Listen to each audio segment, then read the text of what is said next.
Cari amici, benvenuti su Planet Spin, benvenuti a questo nostro nuovo video. Oggi nuova puntata di Real Adventures, ovvero la pesca nuda e cruda, poco editing e tanta pesca.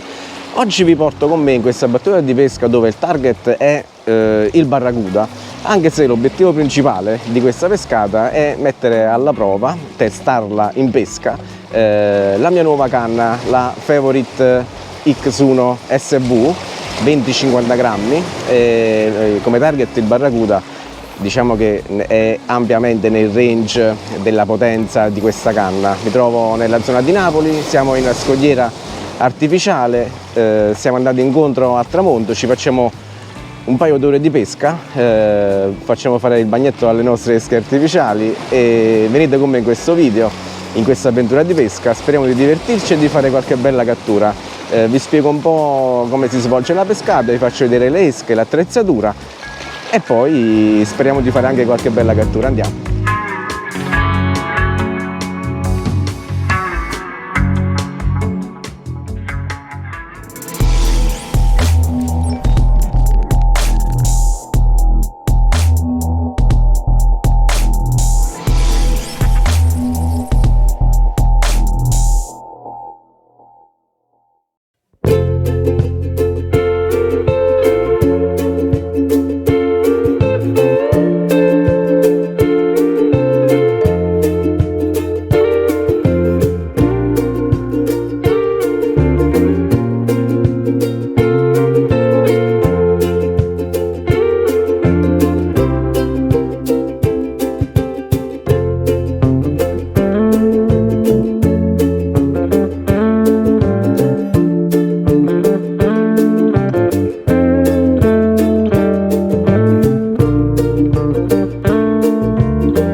Allora, come vi dicevo, l'obiettivo principale tra le righe di questa battuta di pesca è provare la nuova cannetta, la Favorite X1 SX1 MLS 7615 MH. Questa è una 20-50 grammi, 7 piedi e 6, se la matematica non mi inganna. 7 piedi sono 2,10 m, altri 6 sono 2,20 m, 2,30 m. Questa è la lunghezza della canna, potenza 20-50 grammi, quindi mi aiuterà, lo vedremo insieme, a lanciare meglio le mie esche che utilizzerò questa sera, che vanno dai 20 ai 30 grammi, i soliti jerk, long jerk, poi andando incontro nella parte finale di questa pescata a cavallo proprio del tramonto con esche più generose come i needle jointed della Jackfin. Facciamo prima qualche lancio, prendiamo confidenza con questa cannetta. Inizio con qualche jerk medio lungo, questo è un 160. Un'analisi sulle condizioni meteo marine. Oggi è stata una giornata molto ventosa, un po' nuvolosa anche. Per quanto riguarda invece proprio le condizioni attuali, il vento è calato, le condizioni di mare sono un'onda lunga che è un'onda che proviene dal mare a causa del vento, non è proprio mare mosso, è un'onda che poi con il periodo di calata del vento cala di conseguenza anche l'onda. per cui ecco, non mi preoccupa più di tanto. Comunque sono condizioni ideali per i predatori come ad esempio il barracuda. Questo è un periodo buono per quanto riguarda la loro presenza nel sottocosta, colorazione dell'acqua molto chiara, nella media per quanto riguarda lo spot. Questo è caratterizzato da un'acqua limpida, cristallina. Nei primi metri vedo molto bene il fondale, la sua composizione e anche qualche piccolo pesce di passaggio che ogni tanto spancia. Inizio la battuta con questo long jerk, è un Mommotti 160.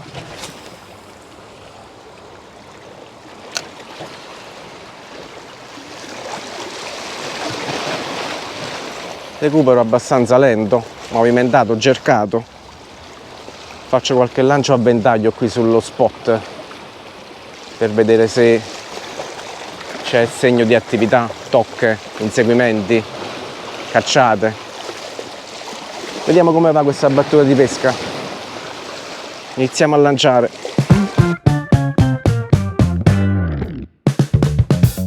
Questo è uno degli spot più belli che abbiamo prima di arrivare a Napoli ed è caratterizzato da questa scogliera artificiale, frangiflutti, mentre sul lato sinistro ecco, inizia una delle zone panoramiche turistiche più importanti del Golfo. Nell'immediato sottocosta non abbiamo grande profondità, ma a portata di lancio ecco, si arriva facilmente a 4-5 metri di profondità, che comunque è una delle profondità ideali sia per la ricerca del predatore ma anche di cefalopodi. Infatti in questa zona non è difficile incontrare anche i calamari e tanti pescatori di edging che si divertono soprattutto nel periodo invernale. Data la presenza nemmeno tanto distante di una coltivazione di cozze, di mitili, la biodiversità è davvero incredibile in questa zona. Infatti a pochi centinaia di metri dalla costa abbiamo la possibilità di trovare il tonno, la spigola, il barracuda, il serra, questi solo per dire alcuni predatori, ma anche sparidi e diverse tipologie di invertebrati.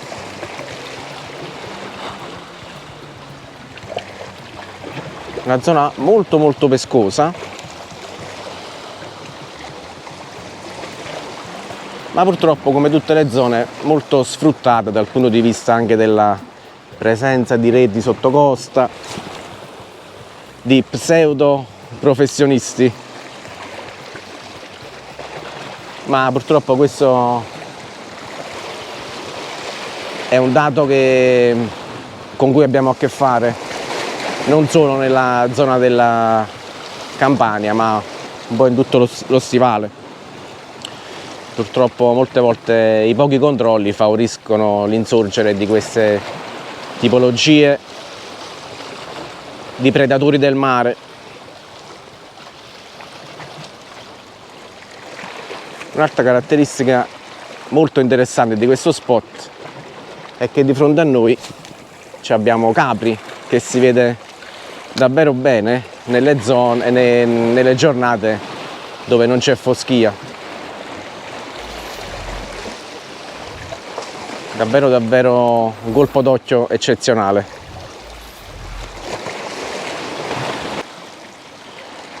In merito alle colorazioni delle esche artificiali ci sono varie correnti di pensiero, ma anche indicazioni a cui possiamo fare riferimento.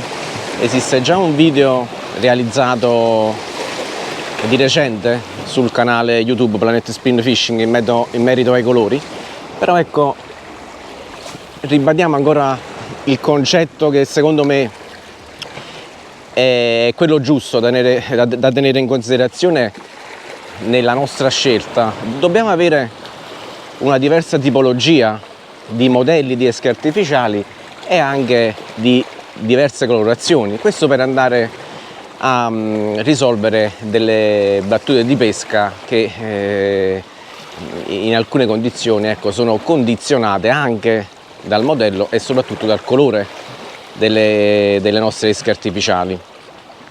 Quello che faccio di solito è comunque preferire colorazioni con livrea naturale.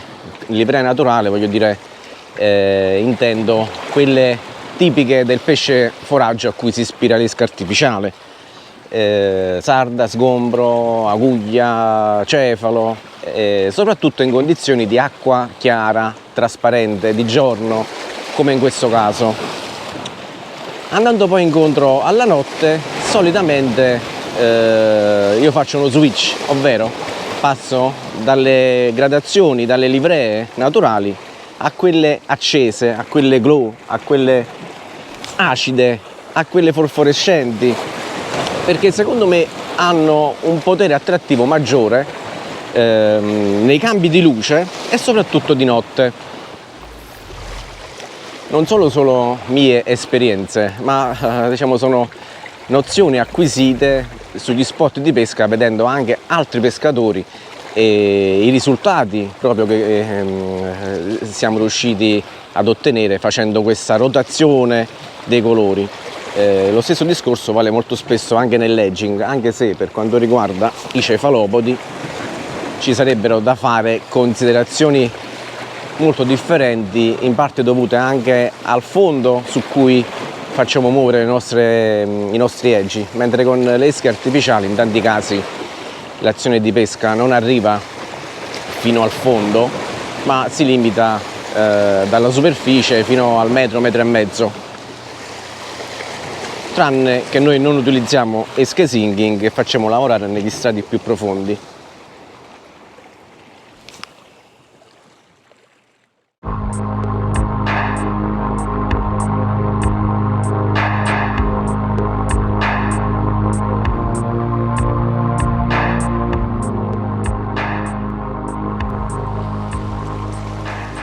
La variazione della tipologia di recupero penso sia un'altra cosa molto interessante, un discorso da approfondire,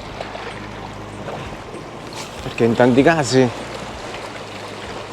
è proprio questo che ci fa la differenza in pesca, la gestione delle fasi di recupero. Per esempio, fino adesso ho adottato un tipo di recupero molto lento, scendendo un po' sotto per quanto riguarda la profondità di nuoto, e alterno di tanto in tanto con dei recuperi a canna alta, recuperi veloci, in modo da simulare proprio con l'esca artificiale che sto utilizzando, che in questo caso è un'imitazione di aguglia, qualcosa che avviene in natura, ovvero sul pelo dell'acqua a volte si vedono queste aguglie impaurite, predate da pesci in caccia, e quindi noi con la nostra esca andiamo ad imitare proprio il nuoto che un'esca simile avrebbe in natura, quindi provocando nel predatore una minor diffidenza e una maggior propensione all'attacco. Questa è un'esca che si muove davvero bene a galla con recuperi veloci. Vediamo se riusciremo a ingannare qualche bel barra.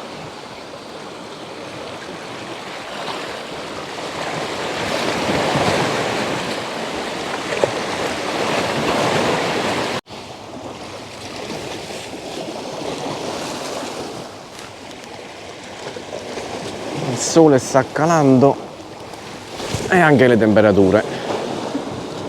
Saliamo con la lunghezza delle esche artificiali, arriviamo fino a 255, attualmente però ho un Mommotti 190.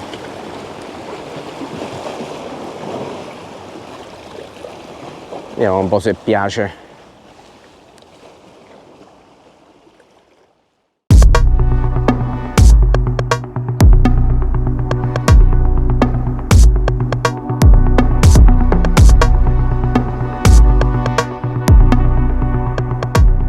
continuo sempre a cambiare esche, a cambiare colori. Vediamo di trovare la quadra a questa battuta di pesca. Insisto ancora un po' fino a quando non arriva la notte nel lato, diciamo, sud di questo spot. Dopodiché mi sposto al lato nord, è come se fosse quasi un interno porto. Vediamo se magari qualche pesce è entrato, però nel frattempo do ancora fiducia in questa zona.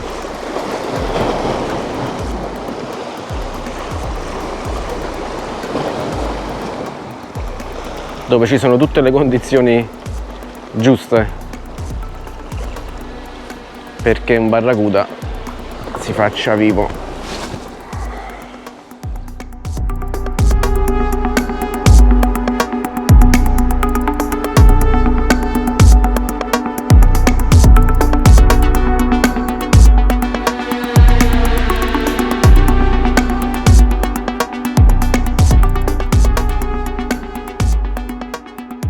Lascio anche qualche indicazione in merito all'utilizzo di questa nuova canna che ho portato con me a pesca oggi, la X1 SV. Si tratta di una canna offset, ovvero c'è la parte del manico e poi c'è la restante canna, quasi una monopezzo potremmo dire.